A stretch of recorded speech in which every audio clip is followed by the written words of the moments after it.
Hi friends, சூப்பரான ஒரு cotton ஃபேப்ரிக்ங்க. நல்ல ஒரு பியூரஸ்ட் ஸ்லப்பில் எங்களோட ஷாப்பில் வந்து பார்த்தீங்கன்னா நம்மளோட கவுண்டர் இருக்கும் இல்லைங்களா, ஆஃப்லைன் கவுண்டர் இருக்கும் இல்லைங்களா, அதில் மெயின்லி செல்லிங் அப்படிங்கிறது இந்த ஃபேப்ரிக் தாங்க.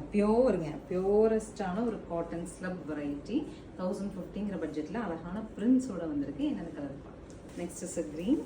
ஸோ கேரண்டீடாக அட்வைசபிளாக இந்த சாரீ நான் சொல்கிறேன். நீங்கள் ஒரு சாரீ உங்களுக்கு பிடிச்ச கலர் வாங்கி பாருங்கள். இதனோட ட்ரேப்பிங் கான்செப்ட் அண்ட் லுக் எல்லாமே ரொம்ப ராயலாக இருக்கும். Next is a honey brown pallu and blouse. Next is a pink pallu and blouse. Next is a silver to blue pallu and blouse. So this is the final color. நல்ல ஒரு brick red தர மாதிரி கலருங்க. Sorry பொறுத்த வரைக்கும் 1050ங்கிற பட்ஜெட்டில் screen பாட்டமில் இருக்க ஆன்லைன் நம்பர் கான்டாக்ட் பண்ணி புக் பண்ணிக்கலாம். தேங்க்யூ.